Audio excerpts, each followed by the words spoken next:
Hello दोस्तों, आप सभी का एक बार फिर से स्वागत है आपके अपने YouTube channel the top GK में। मैं हूं विजेंद्र सिंह। जैसा कि दोस्तों आप लोग जानते हैं कि बीपीएससी जो पीटी का एग्ज़ाम सितंबर 2023 में होने वाला है और बिहार दरोगा, बिहार पुलिस कांस्टेबल और बीएसएससी का जो भी एग्ज़ाम होने वाला है पीटी का, जिसमें ऑब्जेक्टिव टाइप के सारे एसएसटी के क्वेश्चन पूछे जाते हैं, सारे क्वेश्चन का रिवीजन मैं उपकार पब्लिकेशन के गाइड से करा रहा हूं।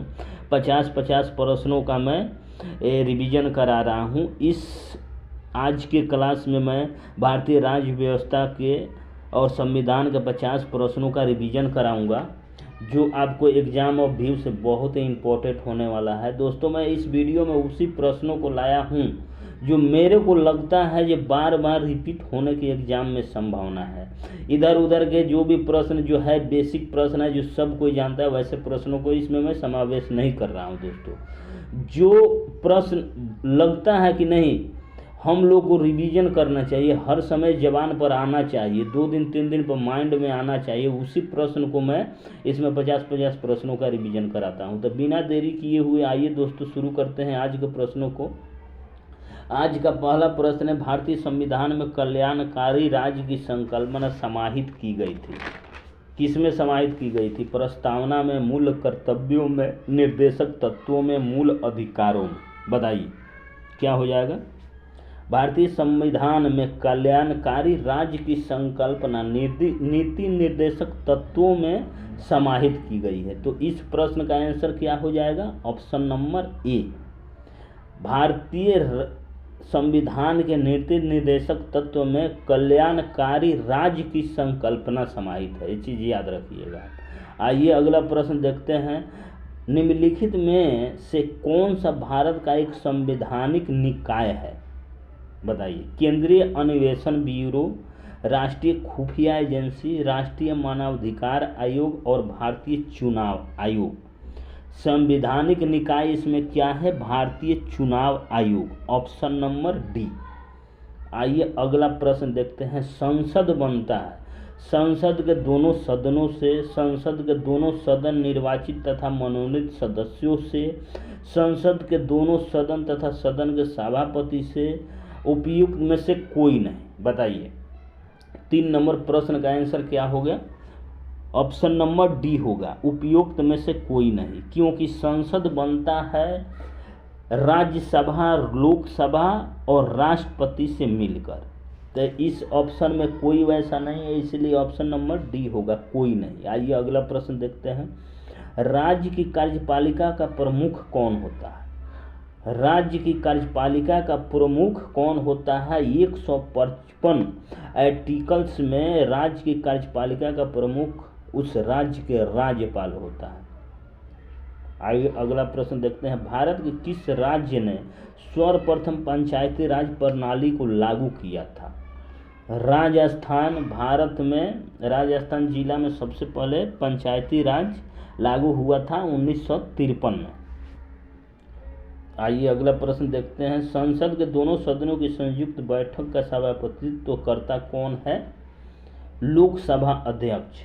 संसद के दोनों सदनों की संयुक्त बैठक का सभापतित्व करता है लोकसभा अध्यक्ष। आइए अगला प्रश्न देखते हैं। संघ और राज्यों का मध्य वित्तीय वितरण हेतु अनुशंसा प्रदान करने के लिए जवाबदेह निकाय कौन सा है? संघ और राज्यों का मध्य वित्तीय वितरण हेतु अनुशंसा प्रदान करने का कौन सा निकाय है? बताइए। वित्त आयोग, ऑप्शन नंबर बी। आइए अगला प्रश्न देखते हैं।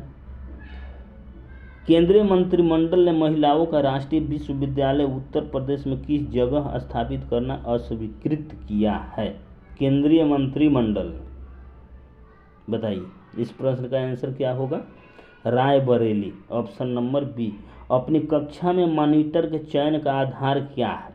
अपनी कक्षा में जो मॉनिटर का चयन किया जाता है उसका आधार क्या है? प्रजातांत्रिक ढांचा, व्यक्तिगत प्राथमिकता, शारीरिक बनावट या बुद्धिमत्ता। किसके आधार पर मॉनिटर का चयन किया जाता है अपने कक्षा में? बताइए। प्रजातांत्रिक ढांचा, प्रजातांत्रिक ढांचा के आधार पर मॉनिटर का चयन किया जाता है। आइए अगला प्रश्न देखते हैं। भारतीय संविधान में राज्य के नीति निर्देशक तत्वों को निम्न में से किस देश के संविधान से लिया गया है? बहुत बहुत इम्पोर्टेंट क्वेश्चन है। संयुक्त राज्य अमेरिका,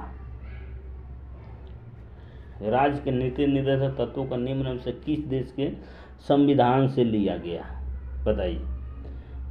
संयुक्त राज्य America, Japan, United Kingdom, Ireland. इस प्रश्न का आंसर क्या हो जाएगा? Ireland, option number C. आइए अगला प्रश्न देखते हैं। उच्च न्यायालय के न्यायाधीश अपने पद पर रहते हैं जब तक भारत का मुख्य न्यायाधीश चाहे। 62 वर्ष की आयु होने तक, 65 वर्ष की आयु होने तक, जब तक वे चाहे। बताइए, उच्च न्यायालय के न्यायाधीश अपने पद पर कब तक रह सकते हैं? बताइए। 62 वर्ष की आयु होने तक किसी भी उच्च न्यायालय के न्यायाधीश अपने पद पर बने रह सकते हैं, और उच्चतम न्यायालय के न्यायाधीश 65 वर्ष की आयु होने तक रह सकते हैं। आइए अगला प्रश्न देखते हैं। राष्ट्रीय विकास परिषद का पदेन अध्यक्ष कौन होता है? बताइए। प्रधानमंत्री राष्ट्रीय विकास परिषद का पदेन अध्यक्ष होता है। आइए अगला प्रश्न देखते हैं। डॉक्टर भीमराव अंबेडकर ने भारतीय संविधान के किस प्रावधान को संविधान की आत्मा कहा था? संविधान की प्रस्तावना, संवैधानिक उपचारों का अधिकार, राज्य के नीति निर्देशक सिद्धांत, मूलाधिकार। डॉक्टर बाबा साहब भीमराव अंबेडकर ने आर्टिकल 32 के अनुसार संवैधानिक उपचारों को संविधान की आत्मा कहा था। तो इस प्रश्न का आंसर क्या हो जाएगा? Option number B. आइए अगला प्रश्न देखते हैं। शिक्षा जो प्रारंभ में राज सूची का विषय था उसे समवर्ती सूची में स्थानांतरित किया गया किस संविधान संशोधन के द्वारा? बताइए। 14 नंबर प्रश्न बहुत ही इंपॉर्टेंट है। 42वें संविधान संशोधन द्वारा, ऑप्शन नंबर सी। आइए निम्नलिखित में से कौन सा भारतीय संविधान का रक्षक माना जाता है? 15 नंबर प्रश्न का आंसर क्या हो जाएगा? सर्वोच्च न्यायालय, ऑप्शन नंबर सी। भारत में विधवा पुनर्विवाह कानून को मान्यता किस गवर्नर जनरल ने दी थी? बताइए। Lord Clive, option number C. आइए अगला प्रश्न देखते हैं। स्वतंत्रता के लिए क्या अनिवार्य है? अधिकार। स्वतंत्रता के लिए क्या अनिवार्य है? अधिकार, ऑप्शन नंबर बी। अगला प्रश्न देखते हैं। जिला न्यायाधीश किसके नियंत्रण के अधीन होता है? उच्च न्यायालय के अधीन होता है जिला न्यायाधीश। आइए अगला प्रश्न देखते हैं। अगला प्रश्न है 19 नंबर प्रश्न। सामाजिक न्याय का क्या अर्थ है? सभी को समान आर्थिक अधिकार मिलने चाहिए, सभी को समान राजनीतिक अधिकार मिलने चाहिए, जाति, नस्ल, रंग और लिंग आधारित सभी प्रकार का भेदभाव दूर होना चाहिए, या सभी को धर्म की स्वतंत्रता का अधिकार दिया जाना चाहिए। सामाजिक न्याय का क्या अर्थ है? बताइए। ऑप्शन नंबर डी, प्रश्न नंबर डी का ऑप्शन क्या होगा? बताइए। ऑप्शन नंबर सी, जाति, नस्ल, रंग और लिंग आधारित सभी प्रकार का भेदभाव दूर होना चाहिए, उसी को सामाजिक न्याय बोला जाता है। आइए अगला प्रश्न देखते हैं। निम्नलिखित में से कौन सा मौलिक अधिकार नहीं है? निम्नलिखित में से कौन सा मौलिक अधिकार नहीं? हड़ताल का अधिकार मौलिक अधिकार नहीं है। तो इस प्रश्न का आंसर क्या हो जाएगा? Option number A. आइए अगला प्रश्न देखते हैं। भारत में प्रशासन की सबसे छोटी इकाई क्या है? ग्राम, ऑप्शन नंबर डी। आइए अगला प्रश्न देखते हैं। राष्ट्रीय ध्वज आयताकार है जिसकी लंबाई और चौड़ाई का अनुपात क्या है? 3:2, ऑप्शन नंबर बी। आइए अगला प्रश्न देखते हैं। भारत में कौन सी प्रणाली है? संसदीय प्रणाली, ऑप्शन नंबर ए। आइए अगला प्रश्न देखते हैं। राज्यसभा में भारत का राष्ट्रपति कितने सदस्य मनोनीत कर सकता है? राज्यसभा में 12 सदस्य को राष्ट्रपति मनोनीत कर सकता है। उत्तर प्रदेश का राजकीय चिन्ह क्या है? उत्तर प्रदेश का राजकीय चिन्ह क्या है? मछली, ऑप्शन नंबर ए। आइए अगला प्रश्न देखते हैं। प्रधानमंत्री होता है राज्य का प्रमुख, शासन का प्रमुख, राज्य तथा सरकार का प्रमुख, उपयुक्त में से कोई नहीं। इस प्रश्न का आंसर क्या हो जाएगा? ऑप्शन नंबर बी, शासन का प्रमुख। आइए अगला प्रश्न देखते हैं। यूपीए का अध्यक्ष, चलिए ये तो पुराना क्वेश्चन, ये करंट का क्वेश्चन है। अराजकता पूर्ण तथा क्रांतिकारिता अपराध कानून 1919 को लोकप्रिय रूप में जाना जाता है Rowlatt act, option number A.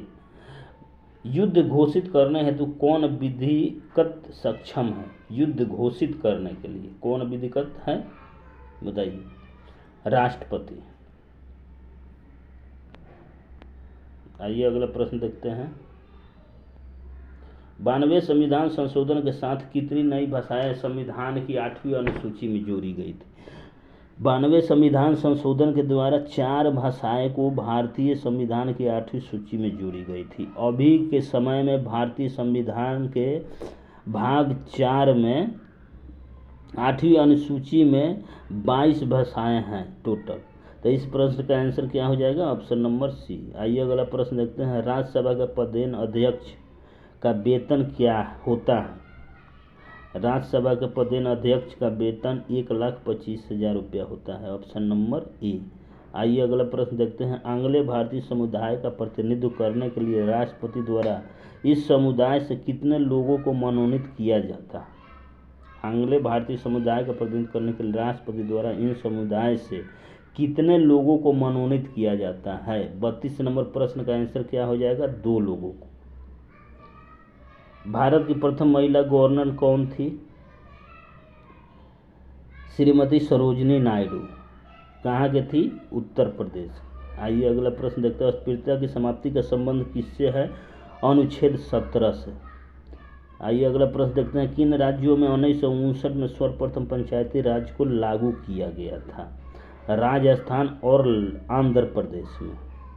आइए अगला प्रश्न देखते हैं। 73वां भारतीय संविधान संशोधन संबंधित किससे है? पंचायती राज प्रणाली से। Option number D. आइए अगला प्रश्न देखते हैं। शारदा अधिनियम के अंतर्गत लड़की और लड़कों के विवाह की न्यूनतम आयु क्रम से कितनी निर्धारित की गई थी? बताइए। 37 का क्या हो जाएगा? ऑप्शन नंबर ए 14 वर्ष और 18 वर्ष। लड़कियों को उम्र 14 और लड़कों की उम्र 18 वर्ष। भारत में मौलिक अधिकार प्रदान किए जाते हैं सामान्य भारतीय नागरिकों को। ऑप्शन नंबर सी।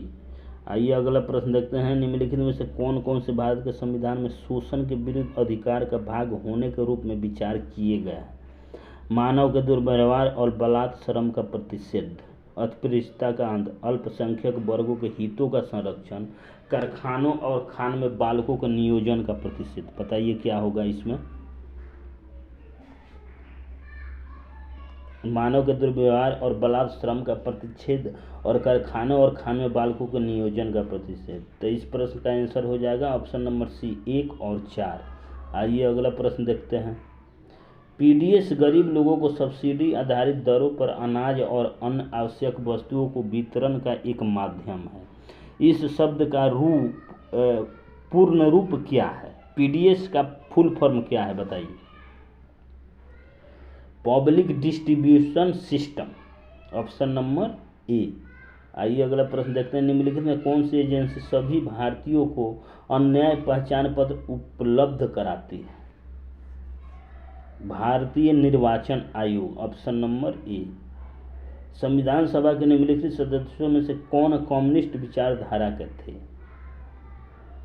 सोमनाथ लाहिरी कम्युनिस्ट विचारधारा का थे, जिन्होंने कम्युनिस्ट पार्टी के स्थापना में अपना महत्वपूर्ण सहयोग दिए थे। तो इस प्रश्न का आंसर क्या हो जाएगा? Option number D. और मार्च 1913 में कौन से उच्च न्यायालय अस्तित्व में आए? बताइए। 2013 में एक उच्च न्यायालय, नया उच्च न्यायालय की स्थापना हुई थी, वो कौन है? बताइए। मेघालय, त्रिपुरा, मणिपुर, ये तीनों उच्च न्यायालय की स्थापना 2013 में हुई थी। भारत में कुल कितने हाई कोर्ट है? 24। Option number D. निम्नलिखित में से किस पदाधिकारी को संसद के सदस्य नहीं होने पर भी उन्हें संबोधित करने का अधिकार है?